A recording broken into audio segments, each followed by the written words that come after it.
The chair didn't fall. It flew. A blur of steel and plastic scraping against concrete, hurled with reckless force by a man whose leather-clad arm trembled just enough to betray something deeper than rage. A cafe umbrella trembled in its stand. Coffee cups froze mid-air. Conversations halted mid-sentence, and then time fractured. It wasn't a sound that warned them, not at first. It was movement. Fast, fluid, instinctual. A German shepherd, broad-chested, sleek as a missile, lunged from a perfect downstay beside the little girl's wheelchair. He didn't bark, didn't bare teeth. He just moved, a wall of muscle and vigilance intercepting the airborne chair like a living shield. The crash echoed off brick walls, but not a scratch touched her. She hadn't flinched. The girl, 6 years old, legs draped with a pale blue blanket, sat with her hands folded in her lap, head tilted, watching the man who had thrown the chair as if he were a memory trying to return. The man smirked, but it wasn't a joke in his eyes. "What's the matter?" His voice slithered across the patio, sharp with mockery but hollow underneath. It was just a joke. The cafe had gone silent. No one reached for their lattes. No one pulled out phones yet. They simply stared as if the air had been yanked from their lungs and none of them remembered how to breathe. No one laughed, except him. And even that faded quickly, because the dog had started to growl. It was a low, guttural sound, something ancient and unhurried, like thunder creeping over distant hills. It came from somewhere beneath fur and flesh, something built into the bone. The girl laid a hand on the shepherd's back. No fear in her fingers, just recognition. "You're scaring him," she said, voice calm, precise. The man, mid-30s, military boots, knuckles bruised, looked at her like she was speaking in code. His smirk flickered. A shadow passed behind his eyes, and for the first time he saw what the rest of them had missed. The vest on the dog's back, the badge-shaped patch sewn into the nylon. Service animal, do not disturb, and the wheelchair. Not a temporary thing, not a broken leg or a sprain. Permanent. Real? He'd picked the wrong target, yet still he held his ground. Legs braced, arms crossed, smile cracking at the corners. Behind him, 2 men shifted awkwardly at a nearby table. One muttered something, the other looked away. But he didn't move, because something in him was frozen too. What no one knew. What, even he hadn't yet pieced together, was that this wasn't just a stranger in a cafe, not just a dog doing his job, not just a little girl left waiting for her guardian to return. This was a collision of 3 lives tied together by a past, none of them fully remembered, and a future none of them could yet see. The man, the girl, the dog. One carried guilt buried, so deep it had twisted into cruelty. One carried grief so ancient it had calcified into wisdom, and one carried both. Their stories had once danced around each other like shadows at dusk. But here, on this patio, under a perfect sky and between cups of forgotten coffee, they were about to collide. Before the accident, Sophie Anderson didn't walk. She ran, barefoot across dew-slick lawns, down grocery store aisles like they were racetracks, through puddles like every drop of water was asking to be stirred. Her laughter had its own momentum. She talked with her hands, sang with her elbows, and made wishes out of dandelions like they were currency. 6 years old, and already incandescent. Then came the rain, not a dramatic storm, not even a warning thunderclap. Just a steady drizzle over Highway 16 on a Tuesday evening in March. Sophie was in the back seat, humming to the static of the radio, her stuffed giraffe tucked under one arm, when the headlights swerved across the median. A drunk driver. An impact that folded metal like paper. 2 lives extinguished in silence, and a third, Sophie's, shattered but spared. She would never walk again. In the weeks that followed, hospital walls replaced playgrounds. Her world shrunk to the length of hallways and the turning radius of a pediatric wheelchair. And yet, somewhere under the grief, Sophie didn't break. She changed. Nurses whispered about her behind clipboards. "Old eyes," they said. She rarely cried. rarely asked why. Instead, she watched. She absorbed. Not like a child mourning, but like someone waiting. What she waited for arrived in the form of fur. Thor entered her life in silence, a gift from her father, arranged just weeks before his death. A final act of foresight, a transfer of trust. Through his years as a police officer, and his time before that in uniform overseas, James Anderson had worked with canines. He knew their power, their loyalty, their intuition. Thor wasn't just a dog. He was trained. 3 years in Glendale's Police Department Canine Unit, specializing in search and rescue. Thor had pulled 2 children from a collapsed building after a gas leak, earned commendations, worn a badge.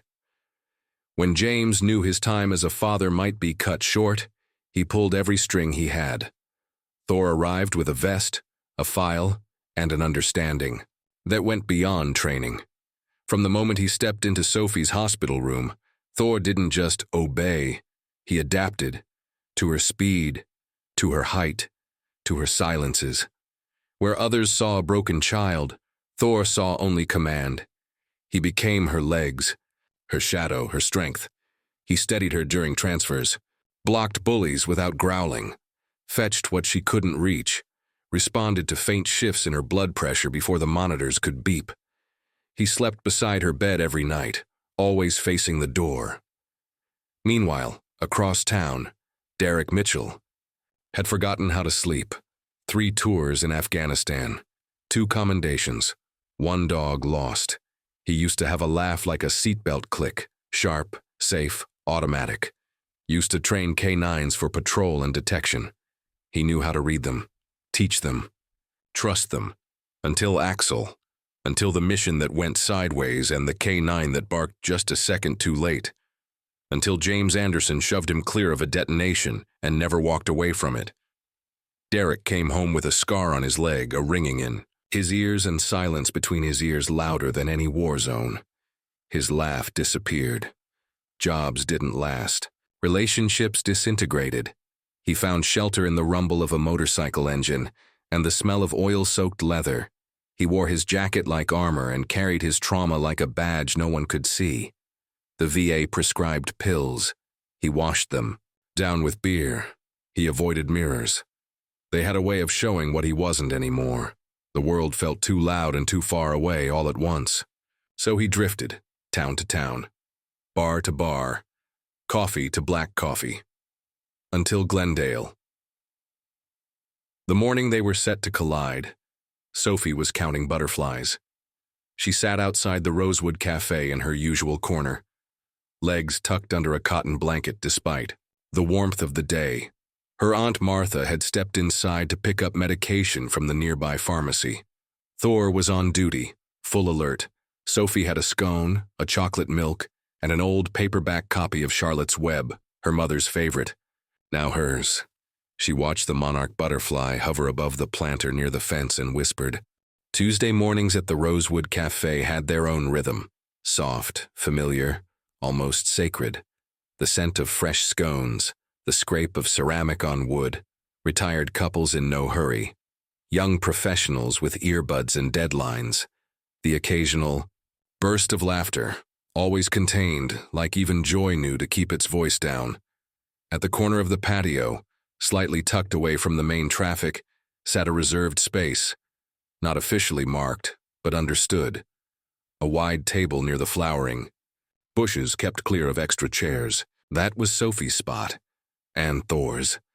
This morning, like so many others, Aunt Martha had guided Sophie's wheelchair into place, draped the light blanket over her knees. Just for circulation, sweetheart. And set down her chocolate milk, with the bendy straw already angled. A plate of blueberry scones sat between them. Thor lay at Sophie's side, downstay posture, front paws crossed, eyes scanning. He didn't just lie down. He watched. Not nervously, professionally. Alert. Still. He didn't blink like most dogs. He evaluated. Remember your exercises this afternoon, Martha was saying, reading glasses perched on her nose. Dr. Weston says you're building real strength in your upper body. Sophie nodded, but her eyes were elsewhere. on a butterfly that had landed delicately on the rim of a nearby pot of lavender. Aunt Martha, do you think butterflies remember being caterpillars? Martha smiled, used to the questions that came with no warning and had no agenda. That's a good one for your science teacher. Sophie sipped her milk. I think they do. That's why they look so surprised. A pause. A beat. Then Martha glanced at her watch and frowned. I need to run to the pharmacy. Your new medication's ready. Sophie's face fell. Just slightly. Do we have to start it today? It makes my head feel like it's filled with cotton balls. We'll talk to Dr. Weston about the dose, Martha promised, gathering her purse. I'll be 15 minutes, 20 max. Elaine knows I'm stepping out, and Thor's right here. Sophie nodded solemnly. We'll practice our waiting skills. Martha hesitated, the way caregivers do when instinct battles logic, then kissed her forehead, adjusted the medical alert button around Sophie's neck, and walked away. The patio exhaled into its soft background rhythm again. Sophie opened her worn copy of Charlotte's Web, the one with the cover curling at the edges from being read so many times. It had started to feel like a real place. She ran her hand over Thor's back, feeling the gentle rise and fall of his breath. The sun was kind that morning, warm without sharpness. Thor didn't move, but Sophie knew he was cataloging everything. Every footstep, every unfamiliar scent, every flick of motion beyond the fence. Then came the rumble, motorcycles, 3 of them. The engines didn't just arrive. They entered, pushing into the space like something invasive. One by one they shut off, leaving a residue of noise behind. The men dismounted with practiced ease. The leader was taller, broader. His helmet came off to reveal cropped hair with gray creeping in at the temples. His vest bore no patches, no insignia, but the way he scanned the patio made it clear. This man had spent years training for environments where exits mattered. Derek Mitchell. He didn't so much walk into the cafe as enter the perimeter. Thor tensed, didn't rise, didn't growl, just shifted. Subtle, but Sophie noticed. It's okay, she whispered, stroking behind his ear. But she felt it too. The shift. The way the quiet had grown more aware. The men took a table near the entrance. The youngest introduced himself to the waitress as Mac. The one with the mechanic's hands and quiet eyes was Cal. When the waitress returned with their black coffees, Derek was already watching Thor. That's a nice-looking dog, he said, not to anyone in particular, but loud enough to cross the patio. Mac shrugged. Some kid's pet. Derek's eyes narrowed, still locked on Thor. No, look how he's positioned, how he watches the entire field. That's no pet. I'd bet money on it. Military training. Sophie's fingers curled slightly on the edge of her book. People complimented Thor often. Few recognized him for what he really was. She glanced toward the entrance. Aunt Martha hadn't returned yet. Then Derek stood. I'm gonna check him out, he said. Cal looked up. Leave it, Mitchell. Drink your coffee. But Derek was already moving. Deliberate steps, too casual to be casual. A hush spread like fog across the patio. Conversations faltered. Eyes tracked him, uncertain. Thor shifted into high alert. Still silent. Still still. But now ready. Sophie looked up. Good morning, sir, she said. Calm. Polite. Polished. Her mother's manners. Derek stopped, blinked, thrown off slightly. His gaze flicked to her but lingered on Thor. That's some dog, he muttered. German Shepherd. Purebred? Yes, sir. His name is Thor. Derek crouched down, inches from the dog's eye line. Thor's ears flattened slightly, not fear. Calculation. You're a working dog, aren't you? Derek murmured. Then he reached. Please don't touch him, Sophie said quickly. He's on duty. Derek's hand froze mid-air. His eyes found the service vest, then the wheelchair, then back to Sophie. Oh, right. But he didn't. Pull back. He hovered, hand still extended, a silent test. I've handled dogs like him before, he said. They know me. From across the patio, Mac called out, uneasy. Come on, man, leave the kid alone. But Derek didn't move. "You ex-military?" he asked. "No, sir," Sophie replied. "My daddy was a police officer. Thor worked with him." Something rippled across Derek's face. A flicker. A ghost. The patio had gone still. Even the staff had stopped moving. Thor didn't break position, but his restraint thrummed under Sophie's hand like a coiled spring. Derek straightened slowly. "Loomed. Good dog," he said. It was meant as a compliment. It sounded like a verdict.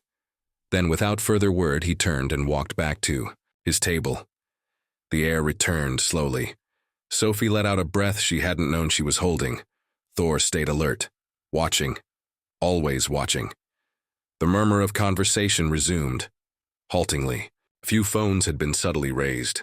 A server hovered near the door, but Sophie sat quiet, her eyes on the book, but no longer reading. Across the patio, Derek sipped his coffee. His fingers tapped a familiar rhythm against the table. He kept glancing, back, at the dog, at the girl, at something inside himself that had suddenly come awake. Cal leaned in. "You okay?" Derek didn't answer, just muttered, "That dog, he knows something. I swear to God, he remembers me." Derek Mitchell wasn't a man who liked feeling watched, but that's exactly what Thor was doing. Not with suspicion, with knowledge, with the kind of locked-in focus that no civilian dog ever displayed. It wasn't just instinct, it was assessment. Derek knew the look. He'd trained it into dogs in war zones, and now, seated at the edge of Rosewood Cafe's patio, surrounded by lukewarm coffee and friends growing restless, he couldn't shake the sensation that he wasn't just being looked at. He was being recognized. "That dog's got eyes like Axel," he muttered. "Who?" Mac asked, dunking sugar into his untouched cup. "My last canine partner," Derek said, his voice distant. Cal shifted in his seat. "You're spiraling, man, just let it go." But Derek stood up again. Mac sighed.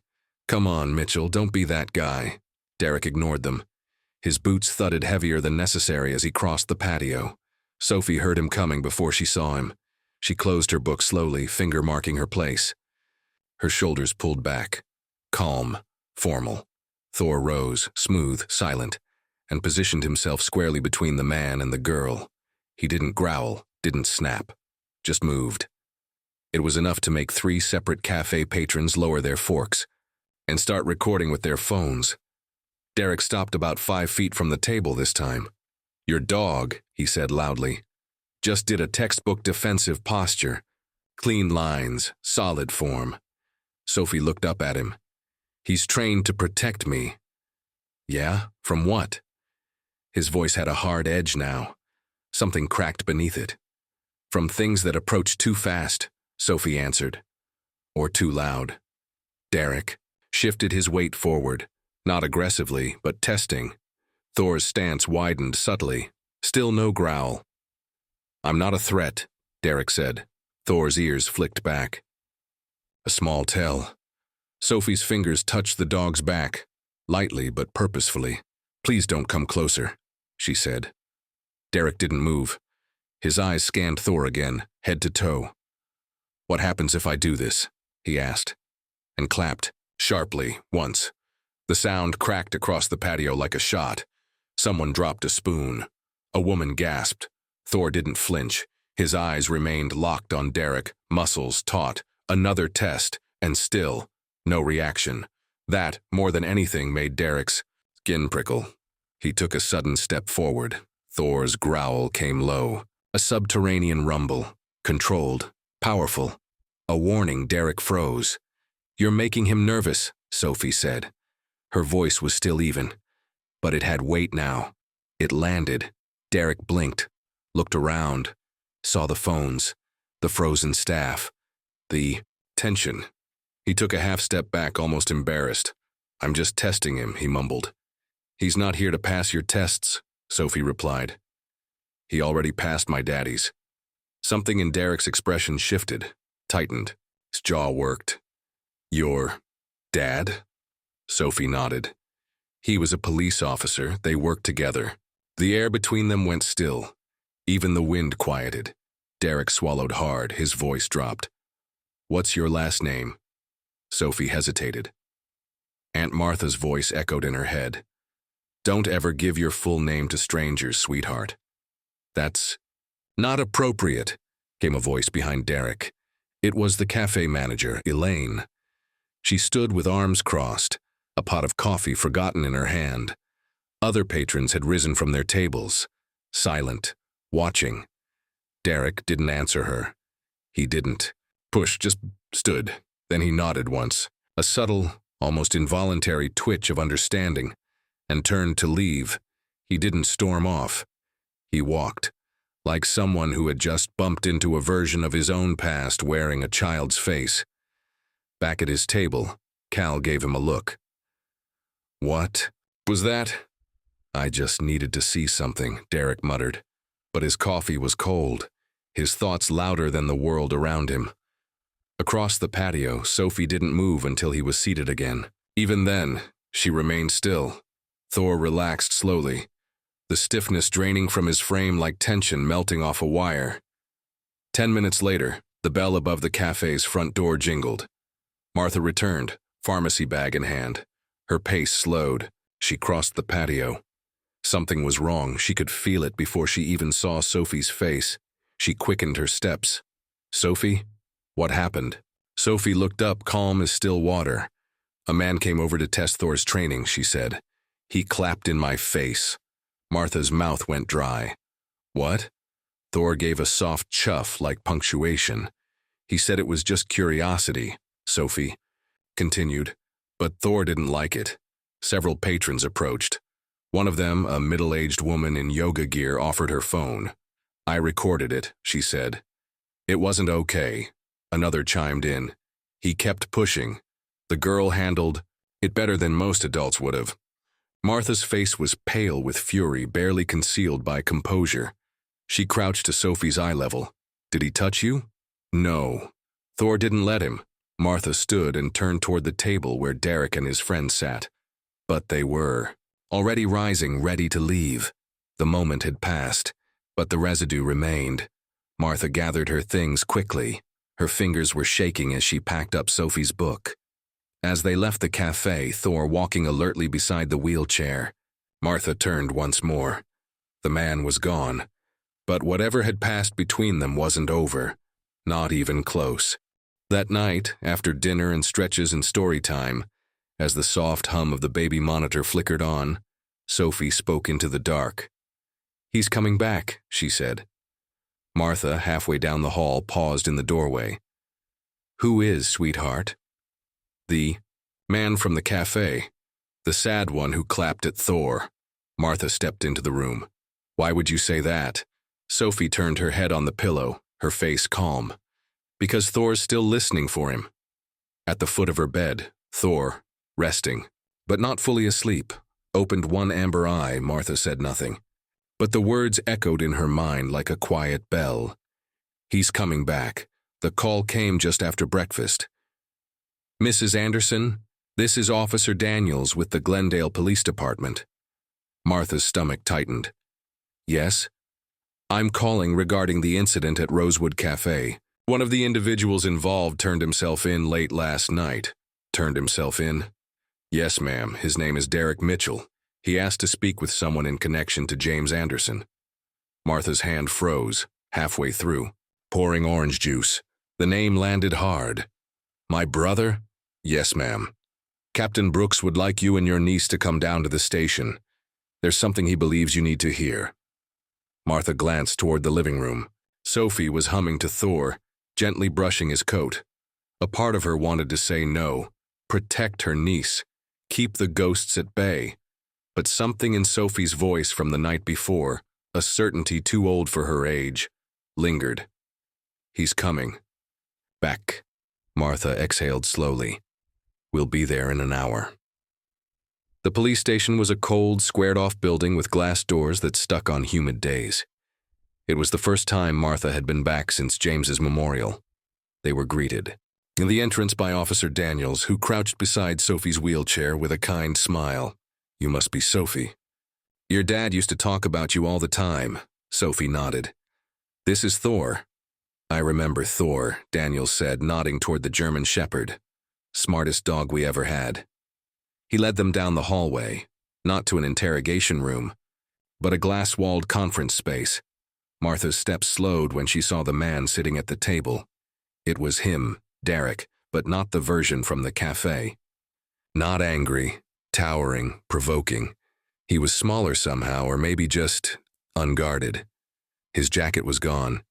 He wore a plain shirt with sleeves rolled to the elbow, and just above the cuff, Martha saw it, the edge of a tattoo. An eagle with a flag, the same one her brother had. Derek stood as they entered. His voice when he spoke was hoarse. Mrs. Anderson. Sophie. Captain Brooks, standing behind him, motioned gently. Please sit. Mr. Mitchell has something to share. Sophie rolled herself forward. Thor moved beside her, ears twitching. I knew your dad, Derek began. Better than most people ever did. He looked down, like the words were heavier than he could lift. We served together in Kandahar. Martha stiffened. James never mentioned you. Derek flinched. That's because I disappeared after the blast. Silence. I was a handler. Worked K9 ops, bomb detection, patrol. James was the only one who could read dogs better than me. He looked at Thor now, really looked. His voice cracked. That pup. James found him near our compound.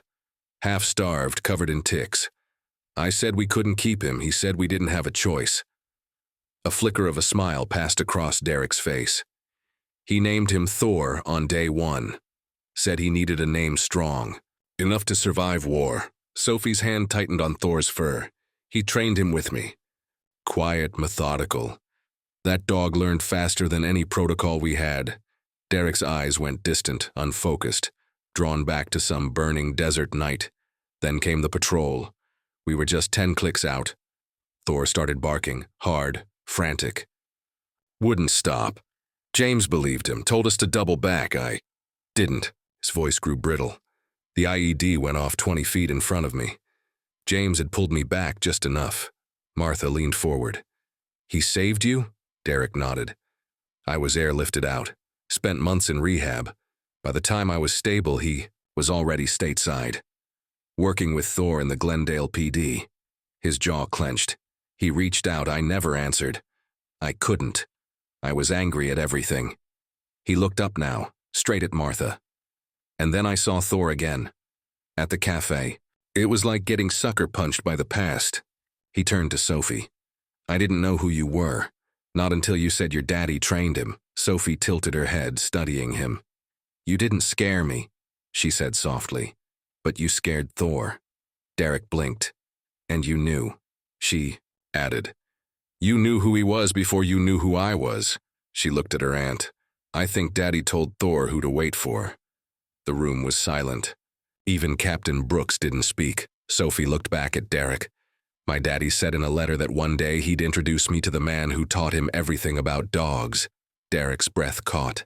I didn't know, he whispered. I didn't think I deserved to know her. Martha's voice was sharp now. You harassed a child, provoked a service dog. Why come forward now? Derek looked at Thor again, steady, still, watching. Because I almost destroyed the only thing James left behind, Sophie said, barely above a whisper. He didn't leave me. He left me, Thor.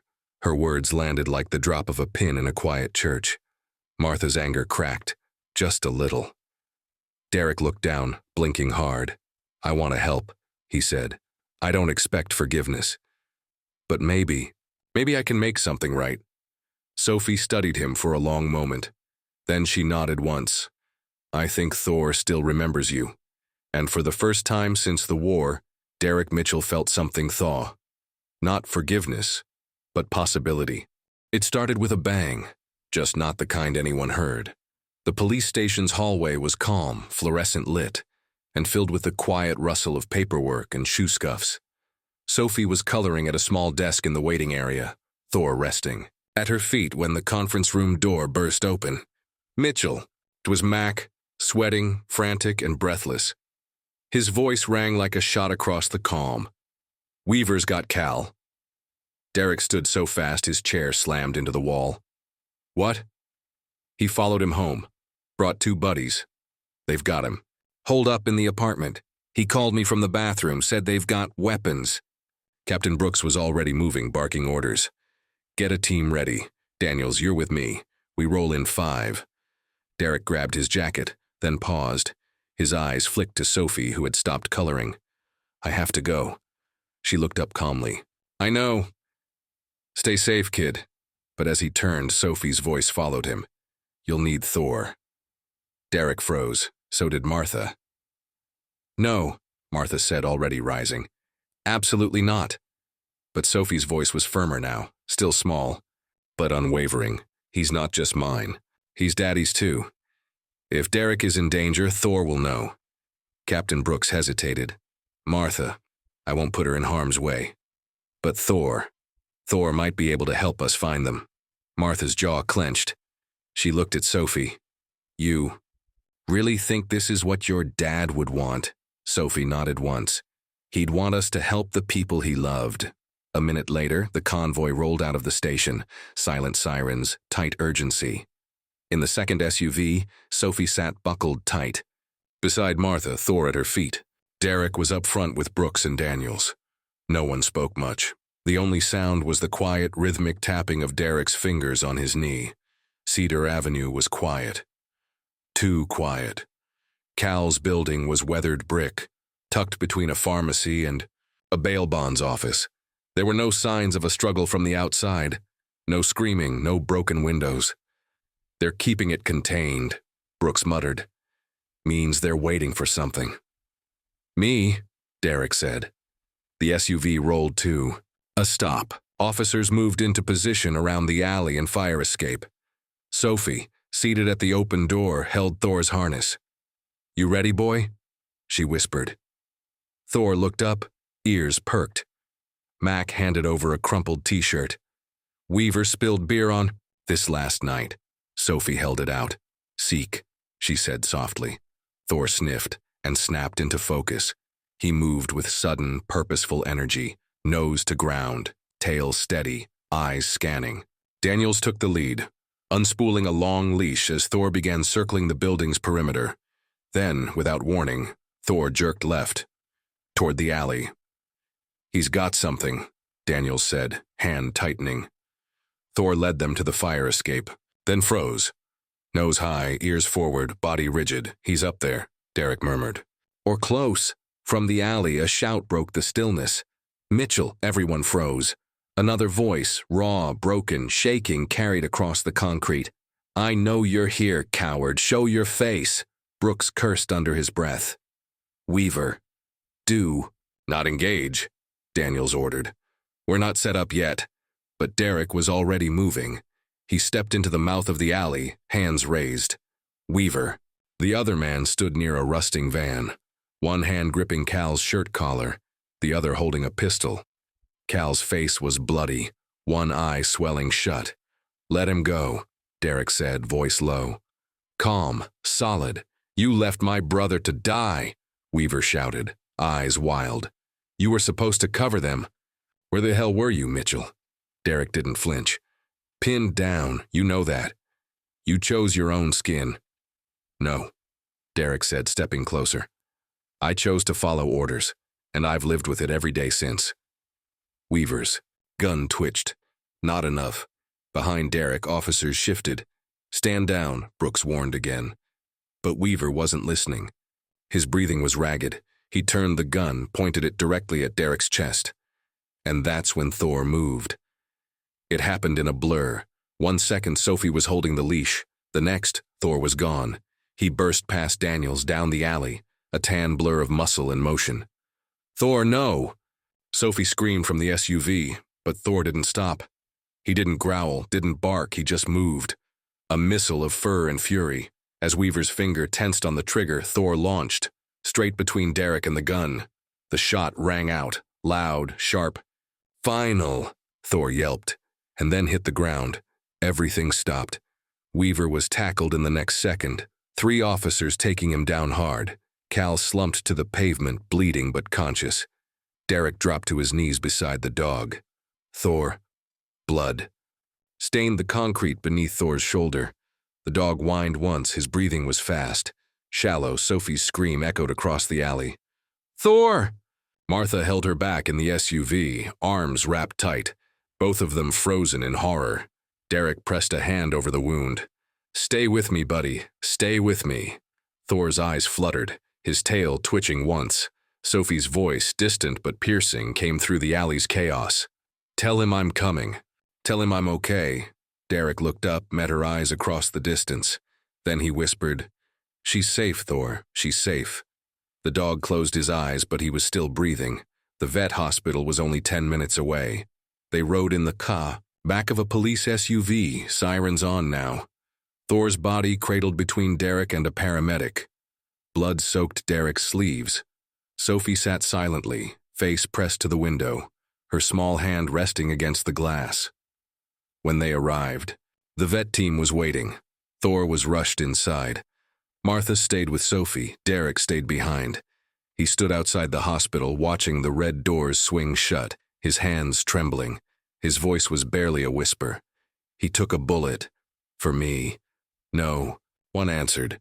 There was nothing to say, only waiting and guilt, and the question burning in all their hearts. What happens now, when the protector is the one who needs saving? The waiting room of the Glendale Emergency Veterinary Center smelled like antiseptic and nerves. Fluorescent lights buzzed faintly overhead. Martha sat stiff-backed beside Sophie's wheelchair, her hand wrapped tightly around her niece's. Neither of them had spoken in the last 20 minutes. Thor had been in surgery for nearly an hour. Derek sat across from them, elbows on knees, palms pressed together in a tense triangle. The blood on his sleeves had dried into stiff patches. He hadn't said much either.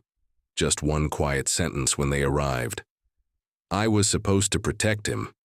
Now he just stared at the floor, motionless. The door swung open. A vet tech entered, then stepped aside. Dr. Chin walked in. Her surgical cap was pushed back, and though her eyes were tired, she smiled gently. "He's alive," she said. The air returned to the room. Sophie let out a soft gasp. Martha clutched her hand harder. Derek exhaled like he'd been underwater too long. The bullet missed his heart and lungs. It fractured the scapula and caused significant muscle trauma, but we've stabilized him. He's still sedated, but you can see him briefly before we move him to recovery. Sophie's voice came out as a whisper. "Can I?" Dr. Chin nodded. "He'll feel you near him. Just be gentle." Thor lay under a heated blanket, IV lines feeding into his leg. His breathing was shallow, steady.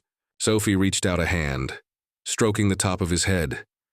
"I'm here," she whispered. Thor didn't open his eyes, but his tail gave the smallest flick against the bedding. Derek stood just inside the door, watching the moment like a man outside. A glass house, longing to come in but unsure if he belonged. After a long silence, he pulled a folded, creased letter from his jacket pocket. "I wasn't going to show you this," he said. "I didn't think I deserved to.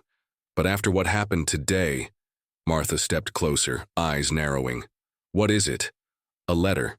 From James. He gave it to me before my last deployment. Told me to open it if I ever found my way back. He..." Looked at Sophie, then gently handed it to Martha. Her hands trembled as she unfolded it. The handwriting was unmistakable. James's blocky, decisive print. "Derek, if you're reading this, I hope it means you made it through. I hope you've come home. I won't waste words on guilt. You've always carried too much of it. So let me say this plain. If anything happens to me, and if Sophie ever needs someone, I want you to be that someone. You're the only one who understands the bond she'll have with Thor. You trained me. You helped build this. Don't let it fall apart now. You're not broken, brother. You're just lost. Come home." Martha blinked away tears. She handed the letter to Sophie without a word. Sophie read it slowly, mouthing some of the words as her lips moved. When she finished, she looked up at Derek. "Daddy said you were lost," she said. "But I think you're almost found." Derek dropped to one knee beside her wheelchair. "I'd like to help with Thor's recovery. I have the training, and I think he might still trust me." Sophie tilted her head. "Okay," she said. Then added with quiet gravity, But no more being scary. Thor doesn't like it, and neither do I. A beat of silence. Then Derek nodded, his voice rough. I promise. No more scary. The first few days of Thor's recovery were slow, painful. He whined in his sleep. He flinched when touched near the wound. But when Derek came to the clinic each morning, clean-shaven now in worn jeans and a navy hoodie, Thor's ears perked up. His tail thumped once. It was enough. Derek knew how to handle K9 recovery, resistance exercises, massage around the injury site, gentle reintroduction to commands. But what surprised everyone was how gently he handled Sophie. Watch the hip rotation, he'd tell her. See how he shifts weight away from the bad shoulder? That means he's compensating too hard. Sophie would nod solemnly. We'll go slower. They worked as a team, quiet, steady, patient.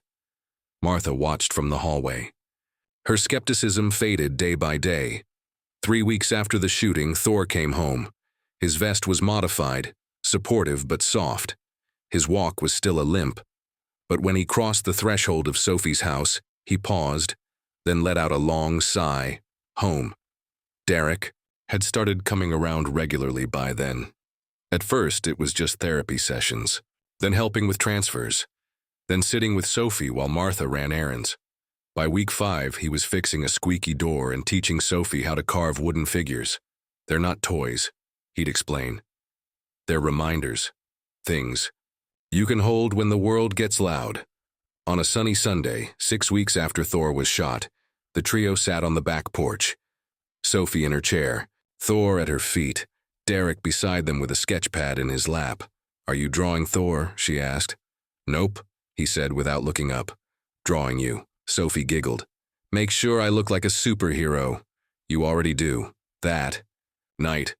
As Martha tucked Sophie into bed, Sophie whispered, Is he part of our family now? Martha paused.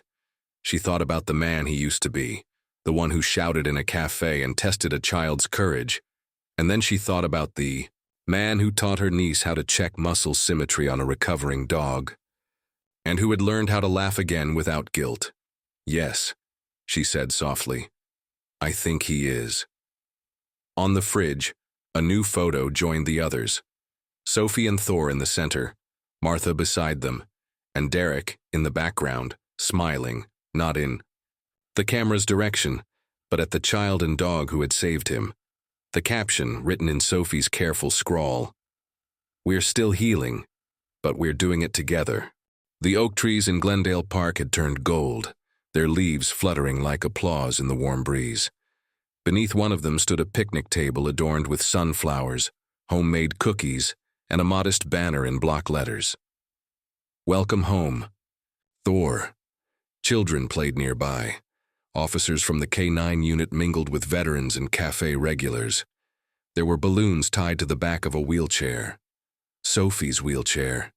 She sat proud and upright, a smile dancing in her eyes, her posture confident. Her blonde hair was in a braid woven neatly by Martha that morning. Around her neck, a simple chain, and on her lap, resting between 2 small hands, was Thor's vest, refitted, polished. Beside her, Thor sat poised, alert, recovered. His fur gleamed in the autumn sun. A new patch had been sewn into his vest. Valor beyond duty. A medallion gleamed beneath it. Derek had presented it earlier that day in front of the assembled crowd. He stood nearby now, not looming or leading, but present, shoulders relaxed, eyes calm. His beard was neatly trimmed. His leather jacket was gone, replaced by a flannel shirt and worn boots. He looked nothing like the man who once hurled a chair in a cafe patio. And yet, he was more himself than he'd ever been. When Sophie leaned sideways to whisper something to Thor, Derek smiled and leaned closer, but not over her. He didn't hover anymore. He accompanied. Across the table, Martha watched it all with a quiet, full heart. Her hands rested gently on a cup of coffee, black, no sugar, and she let herself feel the strangeness of it all. 6 months ago, she'd braced herself for more loss. She'd feared Sophie might break again, that the damage Derek carried might tip over into their lives like a collapsing wall.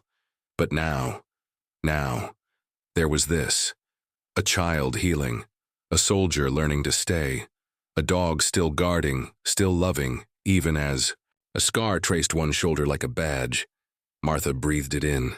The laughter, the soft clink of mugs, the small community that had formed around them, and realized something else. This wasn't just recovery. This was resurrection. The table wasn't only for celebration. It was a place for the living and the still learning. As the sun dipped low, casting the park in gold and amber, Derek sat beside Sophie on the bench. Thor lay at their feet, relaxed but attentive, his ears flicking as a breeze rustled the grass. "You know," Sophie said, her voice low but certain, "I think there's still more you haven't told me." Derek turned to look at her. There was a beat of silence, then he smiled. A small one. "You might be right," he said, "but I'm not going anywhere." Sophie nodded, as if that answered something deeper than the question. Across the lawn, Martha wiped a tear before it fell. She wasn't sad. She was seeing something she hadn't dared to hope for. Family, in its truest, wildest, most earned form, fade to black, to be continued.